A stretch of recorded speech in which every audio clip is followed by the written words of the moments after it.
Imagine you're at the racetrack on a beautiful Saturday afternoon. You've got your racing papers spread out. You're studying the horses. You make your bets. You spread it around. The gate's now open. The horses are running. And here's where it gets interesting.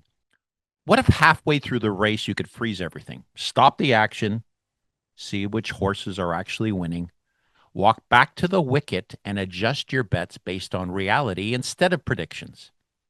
Impossible at the racetrack? Yeah, but that's exactly how you win at life insurance. Welcome to week 43, where I'm going to show you how to freeze a 40-year race and reallocate based on which horses are actually winning. What's guaranteed at the track? The horses exist, the race will happen, one of them will win, but which horse wins? It's not guaranteed, completely unpredictable. Life insurance works the same way. Three horses in a race for 40 plus years, interest rates, mortality, and lapse rates. Here's the risk continuum from most guaranteed to least guaranteed. The left side, convertible term, cost guaranteed, short term options, guaranteed, cash like. And in the middle, we have guaranteed UL with mortality costs that are locked in and bond like. On the right side, we go all the way to par with almost nothing guaranteed. But if all three horses run well, captures all the upside, even the equity, like, you'll be glad you made that choice, because most advisors pick one point and say, this is the best, but we use all three. Here's the framework. At the track, you pick your horse and you hope. One bet, one outcome. With life insurance, you bet on all 3 points on the continuum. And here's the magic. Halfway through the race, you can freeze everything and reallocate based on which horse is actually winning. That's portfolio management. 3 components working together, adding to each other. Do you see the plus signs? Cash like maximum flexibility. Bond like locks and guarantees your foundation. Equity like captures upside if all 3 horses run well. You're addressing 3 different risks. They're all unpredictable, and you're using 3 different products. How do you freeze the race? Like year 10?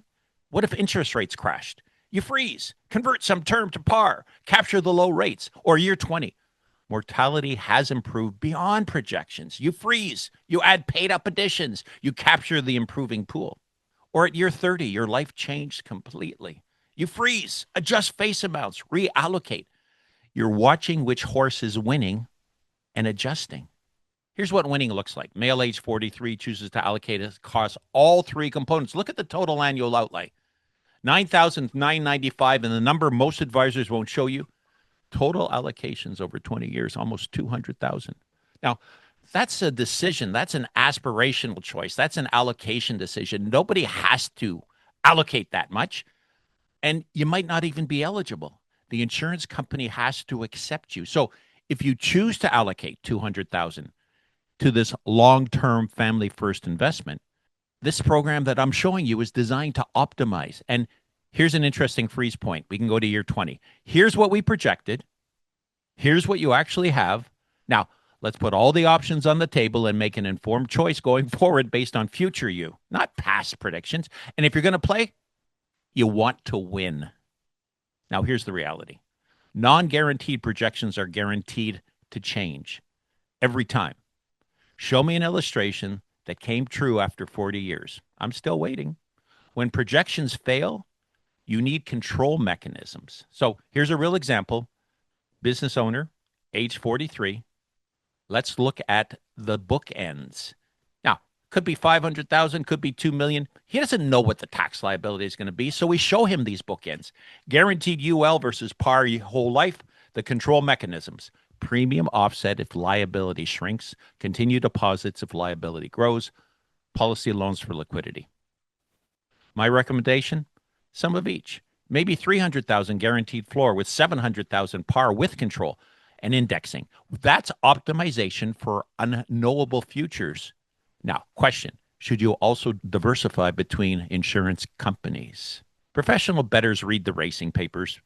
They compare horses within each race category using weighted criteria. They all have a system, but we do the same.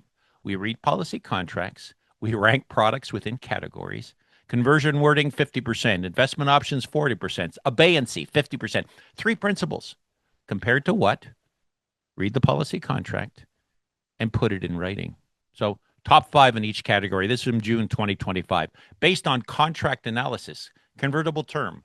Desjardins leads on conversion language. And then guaranteed UL. Manulife leads on investment options. And par, Manulife leads on something we said called abeyancy. Yeah, notice I use Manulife twice because they rank number one in two categories based on contract reading and understanding of their products, not because their wholesaler bought me lunch. We're updating all the time. We publish it and we defend it. So here's how you win at life insurance: three unpredictable horses. Bet on all 3 points on the continuum. Freeze the race when reality emerges. Use control mechanism when projections change. Read the racing papers. Rank within categories. At a real racetrack, you're locked in. With life insurance, you can freeze a 40-year race and adjust your bets. That's the breakthrough. That's how families who choose to allocate 200,000 for 20 years can actually win. This is week 43 of 50, the pinnacle. Now, let's open the discussion. And please, if you can, show me your math.